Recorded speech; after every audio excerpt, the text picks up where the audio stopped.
விஜயின் நிழலாக படிப்படியாய் உயர்ந்து கட்சியின் முக்கிய பொறுப்பில் அமர்ந்த இளைஞர், அட்மின், மேலாளர், கோ புரொடியூசர் என வளர்ந்த இந்த இளைஞர் இப்போது தமிழக வெற்றி கழகத்தின் முக்கிய பொறுப்பை பெற்றுள்ளார். விஜய் அடிக்கடி உச்சரிக்கும் பெயர் யார்? இந்த ஜெகதீஷ் பழனிசாமி.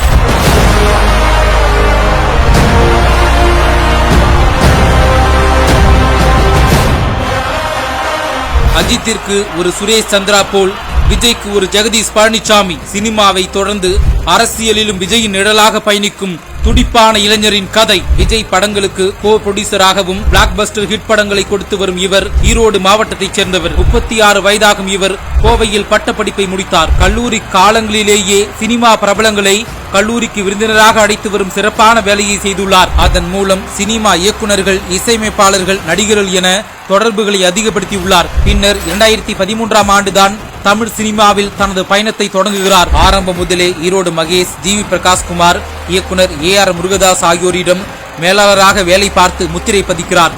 இதன் மூலம் சினிமா வட்டாரங்களில் மேனேஜர் ஜெகதீஷ் பழனிசாமி என்றால் தெரியாதவர்கள் யாரும் இருக்க மாட்டார்கள். அந்த அளவுக்கு பிரபலம் அடைகிறார்.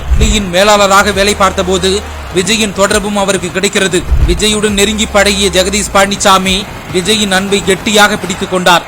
இதற்கு டபுள் ட்ரீட்டாக 2015ஆம் ஆண்டு விஜயின் அட்மினாக உதயமானார். அந்த பொறுப்பையும் 100% சரியாக செய்து விஜயின் நம்பிக்கையை நங்கூரமாக பெறுகிறார். விஜய் அவரை அழைத்து, நீங்கள் தான் இனி என்னுடைய மேனேஜர் என்று அவருக்கு இன்ப அதிர்ச்சி கொடுக்கிறார். இது நடிகர் விஜய்க்கும் பலனளிக்கிறது. இவரின் வருகைக்கு பிறகுதான் விஜய் புதுமுக இயக்குநர்களான பிளாக் பஸ்டர் படங்களை கொடுத்த அட்லி, லோகேஷ் கனகராஜ் படங்களில் நடிக்கிறார். அட்லியுடன் சேர்ந்து விஜய் நடித்த தெரி, மெர்சல், பிகில் என 3 படங்களும் ஹிட். அதே போல் லோகேஷ் கனகராஜுடன் மாஸ்டர், லியோ என ஹிட் கொடுக்கிறார். அட்மினாக விஜய்க்கு அறிமுகமான இந்த இளைஞர் அவரின் கரங்களை பற்றி கொண்டு இன்று வரை உடன்பிறவா சகோதரனாக பயணித்து வருகிறார். அதைத் தொடர்ந்து மாஸ்டரில் கோ புரொடியூசர், மகாராஜா படத்தின் புரொடியூசர் என அடுத்த லெவலுக்கு அடியெடுத்து வைத்து அதிலும் மகுடம் சூடுகிறார்.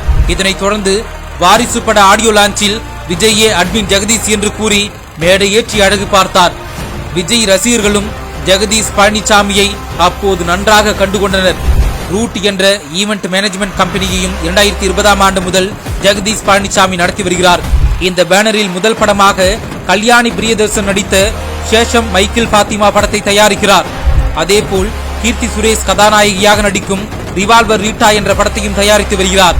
இப்படி திரைத்துறையில் அனைத்தையும் அலசி அரியணை ஏறிய ஜெகதீஷ் பழனிசாமி அடுத்ததாக அரசியலிலும் கால் பதித்துள்ளார். விஜயின் தமிழக வெற்றி கழகத்தின் தலைமை கழக இணை பொருளாளராக ஜெகதீஷ் பழனிசாமி பொறுப்பு பெற்றுள்ளார்.